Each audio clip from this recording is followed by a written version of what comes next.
Coucou les amis, votre défenseur des droits des femmes et des sages-femmes est avec vous ce matin dans une autre capsule. Aujourd'hui, nous allons aborder un peu des sources d'informations liées à l'accouchement sans violence. Les thèmes vont varier en fonction des documents qui seront présentés. Et je vais faire quelques commentaires. Parce qu'il y a des collègues sages-femmes qui émettent des inquiétudes, il y en a qui n'ont pas été du tout formés, il y en a qui ont été formés mais qui ne sont pas sûrs des sources des informations qu'elles reçoivent ou des capsules qu'elles essaient de voir. Donc sans plus tarder, je voudrais présenter très rapidement le premier guide qui est un guide de l'OMS, guide de l'Organisation mondiale de la santé. Quel est le titre qui est mis?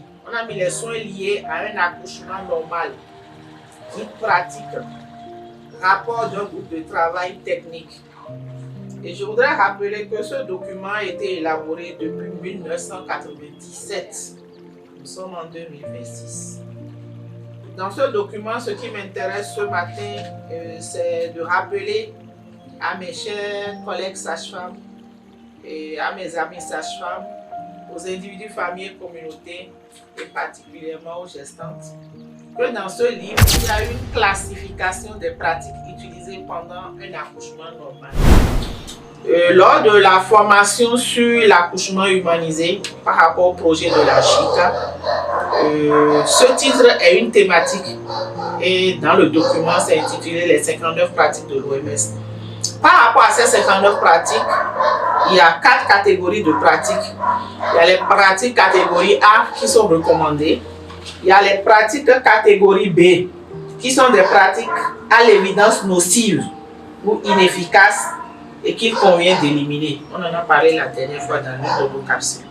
Il y a les pratiques catégorie C. Et au niveau de ces pratiques, on dit que ce sont des pratiques sur lesquelles on ne dispose pas de preuves suffisantes pour les recommander fermement et qu'il convient d'utiliser avec précaution tandis que les recherches se poursuivent. Et il y a les pratiques catégorie D qui sont des pratiques utilisées à tort. Dans l'une de nos capsules, j'avais parlé des pratiques, mais les gens n'ont pas compris et certains m'ont posé la question de savoir quelle est la source des informations que j'apporte. Donc c'est bel et bien un guide de l'Organisation mondiale de la santé. Ce n'était pas un test rédigé par nous-mêmes. On s'en est référé. Et quand je quitte ce guide, restant toujours dans la thématique, parce que ce matin, nous voudrions vous parler un peu de l'histoire de l'accouchement humanisé au Bénin. Comment l'accouchement humanisé a été institutionnalisé depuis les années 2015. Et vous n'êtes pas sans savoir que quand les gens prennent la parole, ils disent que c'est des lois des autres pays, c'est des pratiques des autres pays, c'est des pratiques des Européens et que ce n'est pas possible en Afrique. Je voudrais nous rassurer et nous dire que ça a été bel et bien institutionnalisé par notre ministère de la Santé depuis les années 2015. Mais avant d'aller aux documents qui le justifient, je voudrais faire escale rapidement sur l'état de la pratique sage-femme 2014. C'est un document produit par l'Association des sages-femmes du Bénin en 2014 et il y a des recommandations dans ce document.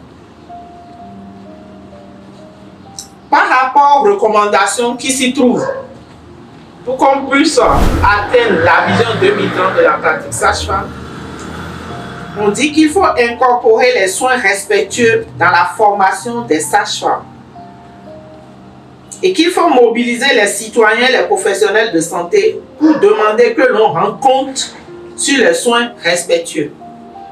Et quand on parle de soins respectueux, l'accouchement aussi fait partie de soins obstétricaux.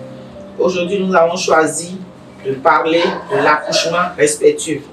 Il y en a qui parlent d'accouchement humanisé. Il y en a qui parlent d'accouchement respectueux. Il y en a qui parlent d'accouchement respecté. Il y en a qui parlent d'accouchement sans violence.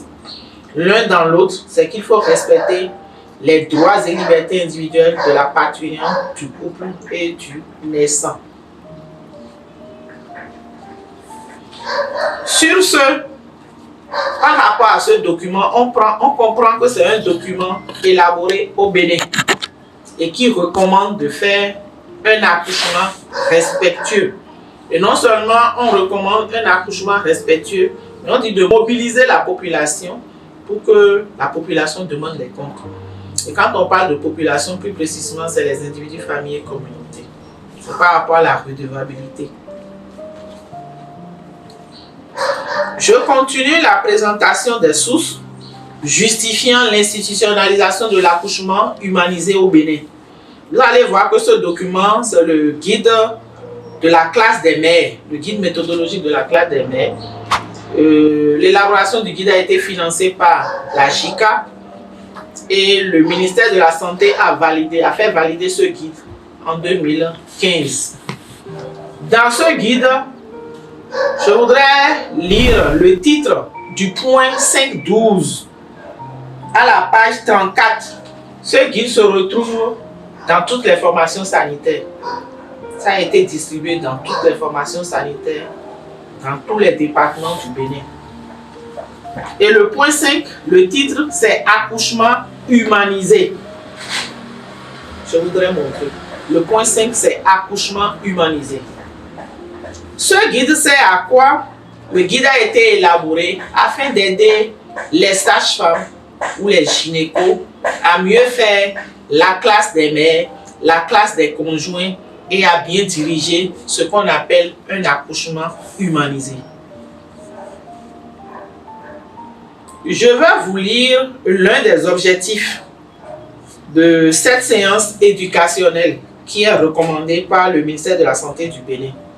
On dit énumérer les différentes positions qu'une femme peut adopter pour accoucher. Et quand je vais plus loin dans la partie développement de thème, il est inscrit quelque part ici à la page 35. La parturiente est invitée de temps en temps à boire et à manger léger si elle le désire.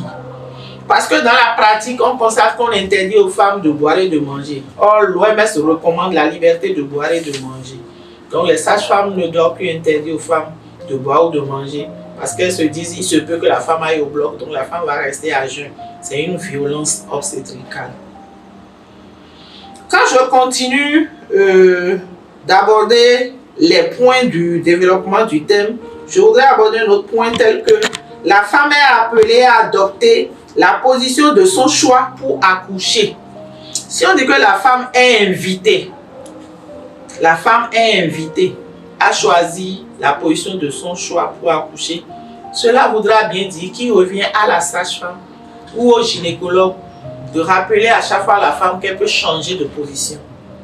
Et cela nous permet de savoir qu'on ne devrait plus imposer la position gynécologique qui a beaucoup de complications. On dit l'accouchement qui se déroule généralement rapidement, sans déchirure du périnée, sans hémorragie en un mot, presque sans complications. Et quand on sait qu'il y a 1500 enfants qui meurent chaque année des complications de la grossesse, de l'accouchement et des suites de couches, c'est des données qui se trouvent dans les politiques, dans les documents du ministère.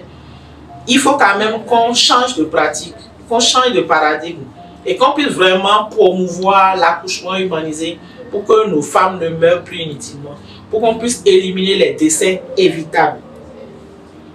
Je pense que je vais m'en arrêter là par rapport à ce guide. Ce guide prouve que l'accouchement humanisé a été bel et bien institutionnalisé au Bénin depuis 2015. Et ce que je pourrais ajouter, c'est que je fais partie de l'équipe de formation de 2015 à 2019, des formations financées par la JICA ou financées par des structures de santé. Donc, plusieurs médecins, gynécos, sages-femmes, infirmiers, aides-soignantes, etc. ont été formés. Nous avons fait plusieurs sessions de formation sur l'accouchement humanisé, sur l'intégration des 5S Kaizen à la protection des droits des patients et à l'humanisation des soins. Donc, il ne faudrait pas que les jeunes collègues sages-femmes ont intérêt à se rapprocher des sages-femmes anciennes, comme les gens aiment nous le dire. Nous sommes toujours en fonction, même si on nous appelle sage-femme ancienne, il n'y a pas de problème. On a déjà plus de 25 ans de fonction. On a exercé notre métier pendant plus de 25 ans, pendant plus d'un quart de siècle. Donc du coup, il faudrait qu'elle se rapproche pour avoir beaucoup plus d'expérience dans ce type d'accouchement qui est correctement recommandé. Je vais encore vous présenter un autre document. Et ce document est intitulé « Les mères, les communautés et les sages-femmes, un partenariat pour la vie ».